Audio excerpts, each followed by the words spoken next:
Hi mga kabiyahe! Welcome back po sa ating channel. My name is Ruel and welcome sa Puerto Galera, White Beach. On this video, aalamin po natin kung paano pumunta dito sa Puerto Galera, White Beach. As a solo traveler, ano-ano po ba ang mga sinakyan po natin? Magkano po ba ang pamasahe at mga fees? Saan po tayo nag-stay? Lahat po yan, itatakal ko po yan dito sa video na to. At kung hindi ka pa po nakakapag-subscribe, please click nyo lang po yung subscribe button below and hit that notification bell para ma-notify po kayo sa mga bagong videos po natin. At kung kayo po ay gumagamit ng Klook app, gamitin nyo po ang ating promo code na Sarap Magbiyahe Vlog Klook para ma-avail nyo po ang 5% discount sa hotels and activities. Without further ado, tara, biyahe tayo dito sa Puerto Galera. Okay, good morning mga kabiyahe. So nandito na tayo sa Araneta Center. Particularly dito po tayo sasakay sa Araneta City Bus Port. Ayan, sumakay lang ako ng joyride from Pasig City hanggang papunta ko dito sa Araneta Center Bus Port. Ang presyo ng joyride is 107 lang po. So nandito na tayo. I hope bukas na yung 5 o'clock na schedule papuntang Batangas Pier. Tara, pasok tayo. Okay, sabi ni Kuya Guard, ito na yung first na biyahe papuntang Batangas Pier. Ceres. Ay, akala ko Ceres. Bali Gold Star yung bus. So sakay na tayo dito. So Batangas Pier. Sir, Batangas Pier po, no? Apo. Mga ilang oras po yung biyahe? 3? Mga 3 hours. Okay. Ayan, so dito na tayo. So dito na lang tayo po first to. Ayan, siguro dito na lang.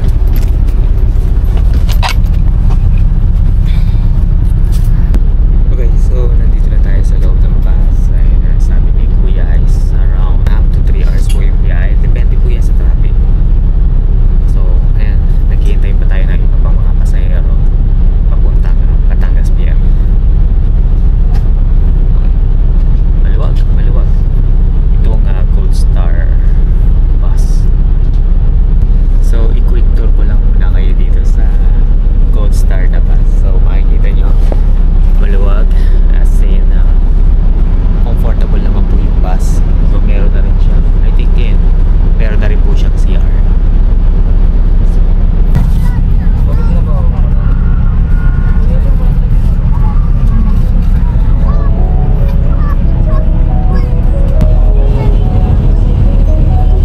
At exactly 5:31, alis na tayo.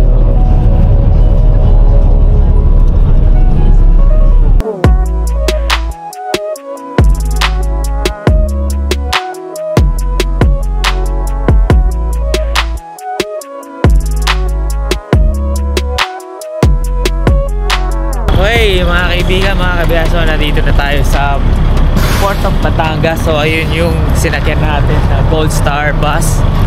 Ayan, maglalakad na ho tayo papunta doon sa mismong port. So dito po yung yung pinaka drop off ng bus po natin.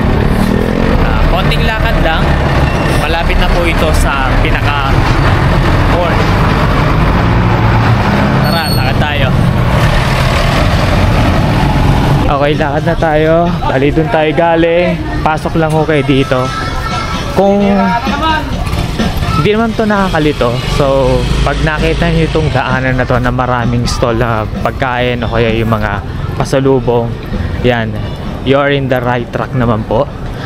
Yan, may mga kababayan lang po tayo dito na medyo may lalapit sa'yo para mag-o-offer sa'yo ng mga kung ano-ano. So keep in mind na wag na lang po kayo mag-transact sa mga ganon.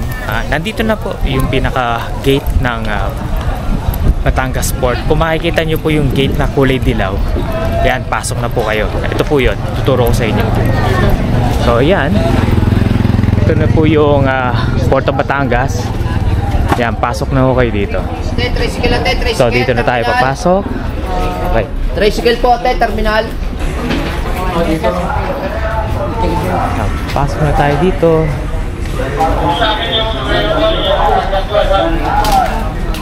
Yan. So, nandito na tayo. Sa, wow pinaka mo. Yan.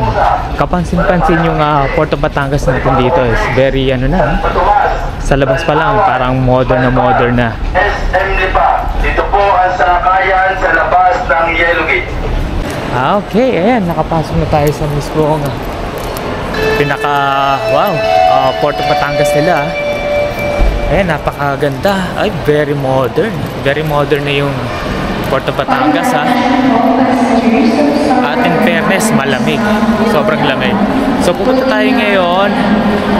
Hanapin natin yung Montenegro Lines. Ayan, Montenegro Lines papuntang Puerto Galera.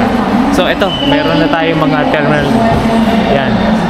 So may mga pasok Montenegro. So dito tayo. Okay, dito tayo. Tatanong tayo dito. Okay, mga kaibigan. So yung mga biyahe dito for Calapan. So nagtanong ho tayo. Yung biyaheng Puerto Galera na Montenegro Lines is banda dun pa sa may Dali. Parang Dali convenience store. Wow, in fairness talagang very modern na itong Port of Batangas dahil malamig, maaliwalas at maraming food stores. At hindi ho kayo magugutom ho dito. Maraming pwedeng pagkainan, maraming food choices, food options. May convenience store pa ho dito. Family Mart nandito. Yung Dali Family Mart nandito rin. Okay, andito pa pala. Meron din palang mga may mga lines ho dito for Montenegro Lines. Ayan, Supercat. Ayan, ito yan mga kaibigan. So ayan yung Dali. So dito kayo pupunta. Ito, dito tayo, Puerto Galera. So ang oras ng tingnan natin. 87. Thank you. Thank you po. Thank you po. Sir, pasulat muna po. Sige po. Okay na po. Opo, Thank you po. Okay mga kaibigan, so nakasecure na tayo ng boat fee worth 612 dito po sa Montenegro Lines. Ang boarding po natin 10 AM pa. So pupunta tayo sa may bandang Mr. Donut para makasecure naman ng terminal fee. Wala pa akong idea how much the terminal fee, but meron na po tayong boat fee sa Montenegro Lines worth 612. Sige, check natin how much yung terminal fee. Ayun, terminal ticket. Ayan, tingnan natin. So, ito yung Mr. Donut. Ipapakita ko sa inyo. So, ayan po yung Mr. Donut. So, tapat nito, ito yung terminal ticket.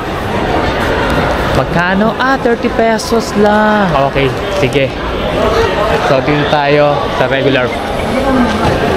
Priority lane, regular lane. Ayan. Sige, kuha muna tayo ng terminal ticket. Ayan, nakasecure na tayo. 30 pesos po yung terminal fee. Ayan, 10 o'clock pa yung biyahe natin mga kabiyahe. So, parang maaga pa talaga. Sobrang aga pa. It's around, anong oras pa lang? It's around, isang oras pa. Pwede naman tayo kumain dito sa kanilang Port Batangas. Kasi maraming food choices. Tara, kuha tayo. Siguro, pumunta tayo sa Family Mart. Tara. So, bumili lang po ako ng mineral water dito sa may Family Mart. Itong 1,000 ml na mineral water is it costs 45 pesos. Ayan, since nakakain naman po ako ng breakfast sa bahay bago tayo pumunta doon sa Araneta Cubao Bus Terminal. Okay naman, medyo busog na ako, kaya I decided na water na lang po yung pinili po natin. Kaya yan, before 10 mag-start na raw po sila mag-board. Grabe, sobrang modern na tong Port of Batangas.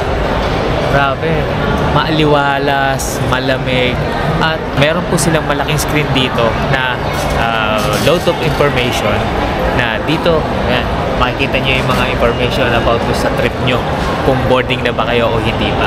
So ipapakita ko sa inyo, ito yun. So ayan, ang laki, no? Ang laki ng LED screen dito. Ayan. Okay, tinawag na tayo. So, boarding time na. Ayan.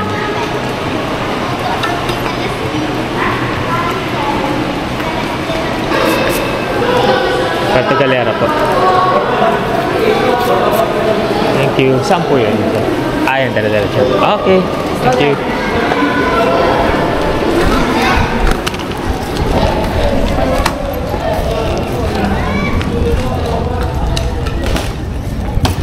Okay, boarding na tayo.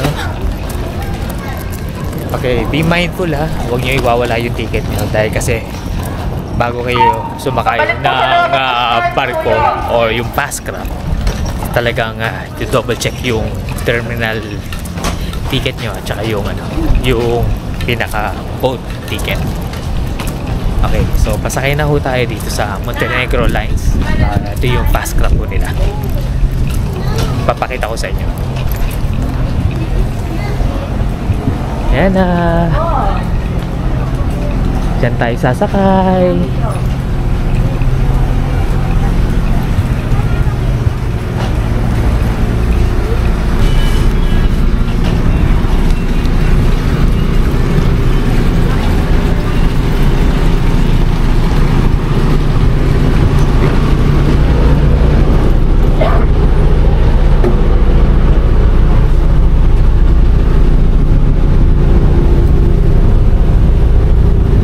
Panahon, no? Ang ganda. So, dito yung comfort room. Ayan, yung CR.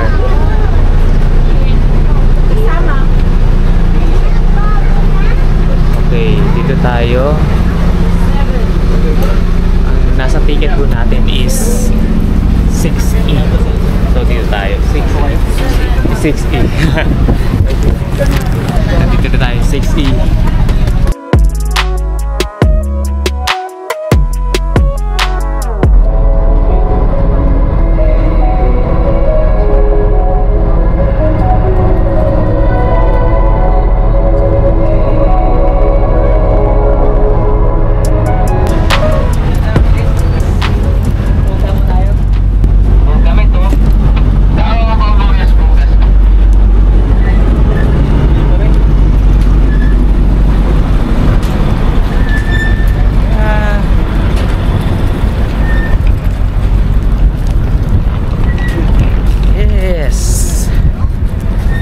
Okay, after 2 hours ng ferry boat ride, nakarating na po tayo dito sa Balatero Port, Puerto Galera.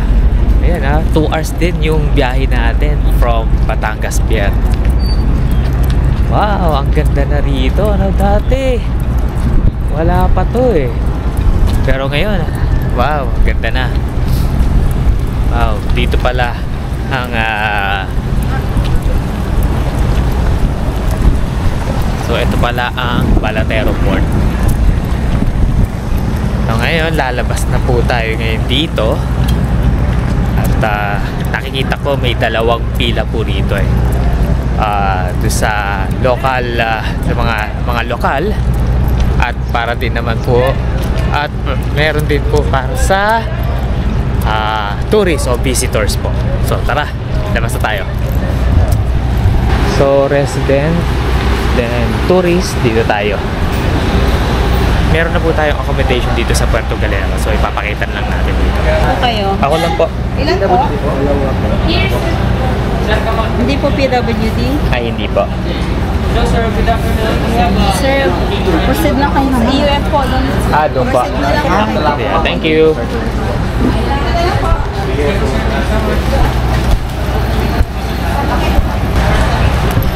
Okay, so magpe-prepare lang tayo ng 120 pesos para do sa parang environmental fee po nila rito. 120. 120 po, no? Yes po. Apo. Stop po. Ay, apo. Nakakuha na po tayo ng EUM. Ito po yung environmental user fee ticket worth 120 pesos. Ayan. Pagkapababa nyo po dyan sa Montenegro lines, kung saan po kayo binaba, lakad lang po kayo dito. May dalawang pila po yan for resident and visitor. Doon kayo sa visitor or tourist, then magbabayad po kayo ng EUM na 120 pesos. Okay, labas na po tayo. Eto na. Legit na. Nandito na tayo sa Puerto Galera. Okay, nandito na tayo sa Montenegro lines. Pagkalabas sa Balatero Port. Susubukan natin na magtanong kung pwede na tayo kumuha ng advance booking. Tara, tingnan natin. Hello, sir. Pwede na po bang kumuha ng advance booking po? Hindi pa, oh. Okay po. So, On the day lagi lang sir ang ticket namin. okay po. Kung sa Sabado po, kasi Sabado ang balik ko anong oras po ang ano? Ito. So 12 noon po, pwede sa Sabado. Ito. Okay mga kaibigan, mga kabiyahe. So sa Sabado, ang balik natin, meron silang 7:15 AM fast crab, may 12 noon, may 2 PM, Roro naman, pero 3:15 naman PM yung fast crab, pero Sunday. Okay, so dito na lang ho tayo. 12 noon na lang. Mga 11 o'clock dapat nandito na ho ako, no? Sabado. Kung 12 po kunin kung biyahe. Okay po, maraming salamat. Thank you. Okay. Thank you, sir. So, pagkalabas po ng port, marami pong nag-o-offer na ng mga tricycle, mga services, yung motorbike rental. Yan, marami po yan dito. At hindi tayo sumakay ng tricycle doon sa may port. Tatry natin sumakay doon sa may Calapan Road mismo. Tingnan natin. So, ito yung makikita nyo, ito yung pila ng tricycle. Ayan. Meron po yan dito. So ito yung nilalakaran natin is ito yung Balatero Port Road. So susubukan natin pumunta doon sa mismong Calapan Road, sa mismong parang highway po nila. Try natin doon po yung sumakay. Okay, sige, tanong natin. Boss, magkano tricycle po punta doon sa... Ilan po ba? Ako lang, 150 po. 150. Okay. Sige, try ko muna kumain muna dito ba? Dito lang po yun. Ito yung tricycle. Okay pa. Sige pa. Okay, yung... natanungan po natin si Kuya ho dito is 150 pesos po. Papunta from here 150 papunta dun sa accommodation po natin. So proceed tayo dun sa mismong main highway. Ngayon ang gagawin po natin is tatry po natin parang chance passenger mga kaibigan. Titingnan po natin dun sa Calapan Road kung makakasakay tayo ng tricycle na may sakay na. I think mas better po yun para makamura din po tayo. Meron na rin po ritong para mga eatery, kainan, mga karinderya. Siguro dito na tayo kumain ng ng tanghalian para pagdating natin sa accommodation is okay na tayo, busog na tayo. Kakain lang po. Yan, subukan na natin kumain. Marami rito eatery. So, subukan natin dito sa pagtawid. Thank you. Ayan. So, ito na. So, ito na yung Calapan Road. Yan yung pinaka main highway po nila rito. So, meron ditong eatery. Sige, try natin muna kumain. Tawid tayo.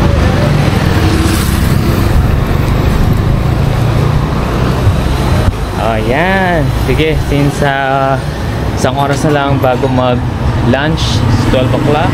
So, mag-early lunch na po tayo. Ayan, meron ditong gulay. Tay, magkano po dito sa sa ampalaya? 40 pesos. Sige po. Pati dine-in po. Okay, isa't kalating kanin plus ampalaya. May sabaw pa. Ayan. Kain na tayo.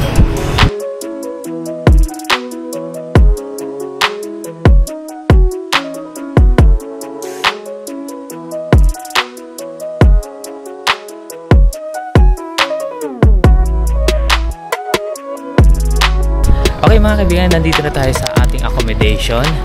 Ayan. Naka-menus tayo. Diba mga kaibigan? Instead na 150 po yung babayaran po natin from Balatero Port, papunta ko dito sa accommodation natin is only 25 pesos lang. Diba? From 150 to 25 pesos. So, ngayon, nandito na tayo sa ating accommodation. Ayun po, tuturo ko sa inyo. Ayan. So, ngayon, hindi ko alam kung saan tayo dadaan. Paano ba dadaan? Okay. Ma'am! Excuse po. Ma'am, saan po ang daanan? Papunta doon. Ay, dito ho. Okay po. Thank you. Ito. Okay. Thank you po. Ayun. So, nandito na tayo.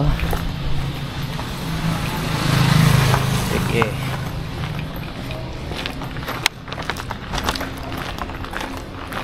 Ang tahimik dito.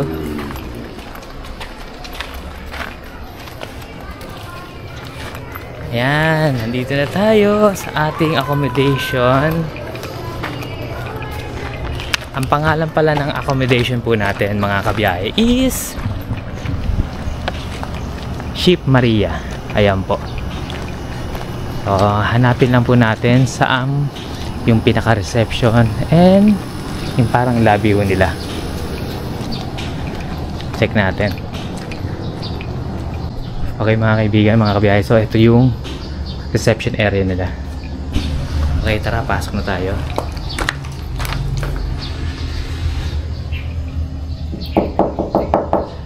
Tao po.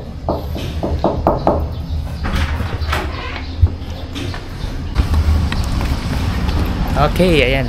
Nandito na si ate. At sasamahan niya na tayo sa ating room. Ito yung standard room po, no? Ma'am. Ano po pangalan nila? Cora po. Ma'am? Cora. Ma'am Cora. Ayan.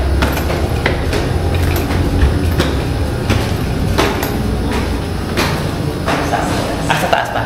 Okay. Number 8. Number 8.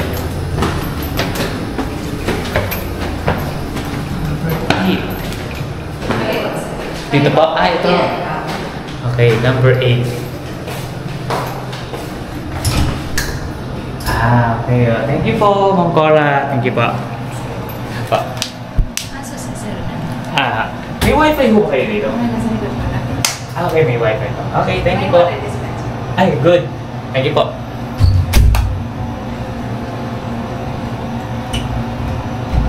Ayan, mga kaibigan, mga kabiyahe. So, nandito na tayo sa ating accommodation dito sa Puerto Galera. Ang pangalan po ng accommodation po natin is Ship Maria. Siguro gagawa na lang po tayo ng separate vlog about dito sa ating nakuwang room dito po sa Ship Maria. Itong accommodation po natin. Gagawa lang po tayo ng complete and review ng ating accommodation. Ngayon po is bababa po muna tayo. Grabe yung buhok ko, basang-basa. Grabe ang init sa labas. At ngayon po, ang gagawin po natin is maglalakad po muna tayo papuntang famous sa Puerto Galera, White Beach, at tingnan po natin ang ganap. At kung hindi nyo na itatanong, nakapunta na ako dito. This is my second time dito sa Puerto Galera. Yung una ko po, mga kaibigan, maikwento ko lang po, is 2010, kasama ko po si Mrs. Dito kami nag-spend ng honeymoon. Ayan po. Dito po. At ituturo ko po sa inyo kung saan po kami nag-stay. Hopefully makita ko dito habang naglalakad po tayo dito. May turo ko po sa inyo kung ano po yung hotel o accommodation po nyo. last 2010. Baba po muna tayo, maglakad-lakad, at tingnan po natin ang ganap dito sa famous Puerto Galera White Beach this habagat season. Tara mga kaibigan, samahan nyo ako. Okay, ito ang ganap dito sa Puerto Galera White Beach as of 2 o'clock in the afternoon. So wala pang masyadong ganap dito dahil nga katanghali ang tapat. Siguro syempre pagdating ng night o hapon pala, mga bandang 4 or 5, talagang dagsaan naman yung mga turista dito. At siguro maya balik na lang ho tayo dito sa White Beach. Siguro magpapahinga muna ho tayo. Siguro magpapahinga po muna tayo doon sa mismong room. At syempre kailangan muna natin ayusin yung mga gamit. At magpapahinga muna tayo at mainit. Yan, siguro balik na lang tayo. So kababalik lang ho natin from White Beach at sobrang init pa. Parang mag-aalas 2 pa lang ng tanghali. Ang dagsa ng tao dito o turista pati mga locals is around siguro mga 4 or 5 dahil nga magse-set up sila ng dinner along the beach. At siguro magpapahinga po muna ho tayo at maya-maya lalabas uli ho tayo doon sa White Beach at tingnan natin po ang ganap o nightlife ng Puerto Galera White Beach. At siguro doon na rin ho tayo kakain ng dinner po mamaya. Maghahanap po tayo ng pwedeng kainan on a budget, mga kaibigan. Alam nyo naman, as a solo traveler, dapat on budget po tayo. Okay? Sige, magpapahinga muna ako at ayusin ko muna yung mga gamit ko since ito yung mga bag, yan, bag, siyempre yung mga electronics, andyan na. Okay, sige, magpapahinga muna ako mga kaibigan. Maya-maya, punta ulit tayo sa White Beach. Ayan, meron ditong food choices dito sa tinatawag nilang terminal. Ito, White Beach Resort, Bar and Restaurant. Jam House, Delgado's Jam House. Meron din mga souvenir shops. Yan ang Patala Bar.